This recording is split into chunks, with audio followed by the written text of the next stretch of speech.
topic natin ay kulubot na kamay. Siyempre, minsan conscious tayo sa ating mga kamay, nangungulubot na ba? So, merong mga dahilan kung bakit nangungulubot ang ating kamay. Una sa lahat, pag laging babad sa tubig ang ating kamay, kakahugas, plato, trabahong bahay, pag health worker ka, hugas ka rin ng hugas ng kamay kasi bawat pasyente na lilipatan mo, kailangan naghugas ka ng kamay. Yung mga cooks, yung mga nasa restaurant, syempre mga tagahugas ng plato, pag nagluluto, lahat yan nakakababad ng kamay. So, ang nangyayari, nagiging kulubot. At pagbabad ng kamay natin, syempre nawawala yung sebum o yung parang mantika sa balat. Pagtapos nun, kita nyo, kulubot na siya. Ang susunod na dahilan bakit nagkukulubot ang ating kamay ay dahil dehydrated. Yung mga senior citizen natin, tsaka yung mga kabataan, hindi nabibigyan ng sapat na tubig. So, ang epekto nun makikita sa kanilang mga kamay tulad nito. So, makikita nyo pag pinindot nyo, kulubot na siya, tapos ayaw bumalik agad. Yan ang nangyayari sa kamay ng ating mga senior at yung mga bata, lalo na yung mga nagtatae. Kasi nawalan nga sila o nakulangan ng tubig. May mga tao may eksema sa kamay. Common to sa ating mga Pilipino. Nagkakaroon sila ng mga kati-kati or allergy dun sa kanilang kamay. Yung iba nga nagbibitak-bitak pa dun sa dulo ng daliri na yon. Mapula, makati, nanunuyo ang balat, nagsusugat. Tulad din ito ng psoriasis. So kapag may eksema, may psoriasis, minsan may mga tao may rosacea sa kamay. So, mapula-pula. Pula-pula din yung kanilang mga kamay. So, kasama na ron yung pagkulubot o pag-dry ng kanilang kamay. Yung mga taong may diabetes, nagkakaroon ng mga fungal at bacterial infection. So, magkakaroon ng sugat at kasama na rin yung pagkulubot ng kamay doon. Pero, ang kalimitang dahilan, lahat tayo, iedad. So, pag tungtong natin ng edad 30 pataas, medyo tignan nyo na yung inyong kamay. Kasi nakakalimutan ito hindi gaanong pinapansin. Pero, pag tumagal-tagal, magsisisi ka, bakit pinaabot ko sa pagkulubot ng aking balat sa kamay. So, syempre, ayaw mo namang masabihan na senior citizen ka na agad. Hindi ka pa pala senior. Baka 40 plus ka pa lang or 50 plus, pero dahil hindi mo naalagaan yung kamay mo, mas kulubot ito kumpara dun sa ibang mga kababata mo. Siyempre, pag younger skin o nung bata-bata tayo, wala pa tayong 30, diretso yan, maganda. Pero yung iba, nangungulubot, kaya makikita mong ganyan yung kanilang kulubot. So, yan ang difference ng bata at kulubot na skin. So, makikita nyo talaga may mga folds. Yung iba naman, pag very dry ang air natin or yung sa mga malalamig, may aircon, lalo na kapag bare months na. Kapag nasa airplane tayo, nasa aircon na lugar, yung mga malls, opisinang sobrang lamig, pwedeng magkulubot ang ating kamay. Yung mga gumagamit ng chemical sa kanilang pagtatrabaho, halimbawa, yung mga nasa parlor, yung mga janitorial na trabaho, gumagamit sila ng mga iba't ibang panglinis. Kaya, mas expose yung kanilang balat sa chemicals, nakaka-dry din yon.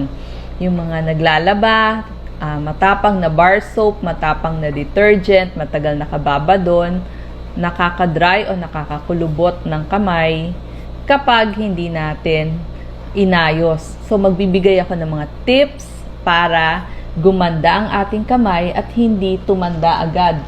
So, simple steps para younger looking ang ating mga kamay. Kasi ayaw naman natin maging kulubot yan, may linya-linya. Ayaw natin ng wrinkled na kamay. Una sa lahat, ang gagawin natin, magmo-moisturize tayo. Ibig sabihin, maglalagay ng lotion o hand cream. Meron talagang mga cream para sa ating kamay. Di ba tayo, 1 o 2 beses lang tayo naglalagay ng lotion o hand cream? Hindi, mas gusto natin 5 hanggang 6 na beses sa maghapon para hindi mo makikita yung talagang linya-linya dun sa iyong kamay. So, Meron nga yung mga hand cream ngayon, meron ng kasamang sunblock para hindi mag-wrinkles, tsaka hindi magkaroon ng age spots. Kasi pag edad natin, nagkakaroon ng age spots, pati ating mga kamay. At para maalala natin na kailangan natin maglagay ng lotion or cream, itabi nyo palagi sa inyo. Maglagay kayo sa bag nyo, sa ibabaw ng lamesa nyo kung kayo ay nasa opisina, dun sa tabi ng hugasan ng plato, sa tabi ng lababo ng banyo, lagyan nyo lahat yan. Para pagkatapos tuyuin ang kamay, di ba maghuhugas, tutuyuin ang kamay, i-dry mabuti, lagyan agad ng hand cream or hand lotion. Doon sa mga tao na bitak-bitak ang kamay, nakakita po ako noon.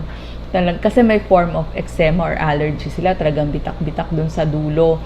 Pwede tayong, mura lang po ang petroleum jelly. Ilagay sa gabi bago matulog, ilagay yun sa inyong kamay, tapos magsuot kayo ng cotton gloves, yung mga ginagamit sa ROTC, ganon. Pwede kayong bumili, marami na akong nabibili nun. Para buong gabi, namo-moisturize yung inyong kamay. So, magsuot ng cotton gloves pwede ang langis ng niyog, pwede ang aloe vera, yung mga cocoa or shea butter, lahat yun mababasa ninyo kasi mas panlaban sa dry skin, yung mga beeswax, okay lahat yon.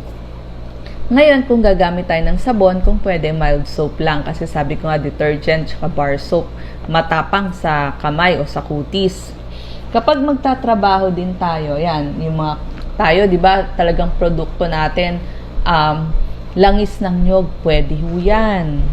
At pag magtatrabaho tayo, gumamit tayo ng gloves sa kamay. Lalo na, kung laging basa at may sabon ang ating hahawakan. Yung iba, para hindi mag-allergy, bago isuot itong rubber gloves, naglalagay muna sila ng cotton gloves. Pero kung may mabibili kayo na may lining sa loob, mas mainam yon para hindi kayo mag-allergy. Yun yung mga ibang trabahong bahay, paglinis ng mga bintana, paglinis ng banyo, paglinis ng mga ito, lalong-lalo na yung mga ginamit natin pinagprituhang mga pots and pans natin. Naku, ang hirap niyan. Matagal talagang nakababad yung ating kamay. Mag-gloves tayo. So, sa ating gawain bahay, gumamit tayo. Pati gardening, mag-gloves kayo para mapangalagaan ang inyong kamay.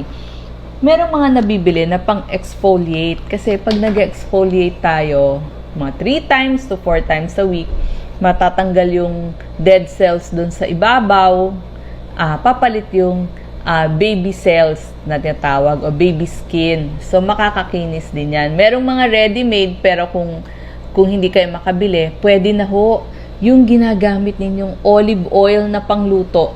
Lagyan nyo lang ng asukal na puti.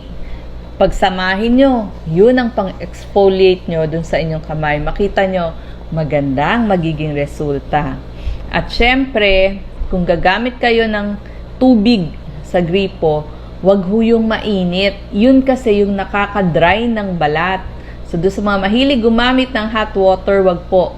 Kung pwede, yung tap water lang or yung maligam-gam lang na tubig para hindi ma-dry ang ating skin. At syempre, gusto natin, iinom din kayo ng tubig, 8 to 12 glasses. Kasi pag dehydrated kayo, kulubot talaga ang mangyayari sa ating balat. Ano naman ang kakainin? Gusto natin maraming prutas at gulay kasi nandun ang carotenoids. Tapos vitamin C, ito lahat para sa magandang balat. Carotenoids, vitamin C, iron, vitamin E, vitamin B12, vitamin A. Yan, para sa balat lahat yan, para gumanda yung ating balat. Ngayon, kung talagang worried na kayo at sobrang kulubot na dahil napabayaan natin yung ating kamay, pumunta po tayo sa dermatologist, yung mga dermatologist mula sa Philippine Dermatological Society. Pwede silang magbigay ng lotion. Yung iba nila, yung dermatologist natin, lotion na may retinol, i-reseta nila or meron doon sa clinic nila, or yung lotion na may glycolic acid, or pwede silang magsabi ng mga light chemical peel, laser treatment. Kung may age spots naman, pwedeng laser, chemical peeling, microdermabrasion, yung mga skin lightening creams and lotion. Pero sila po yung magre-reseta. So, kailangan sa derma talaga tayo magpapagamot. So, sana po gumanda ang ating kamay pagkatapos kong magbigay nito mga tips na to. Maraming salamat po.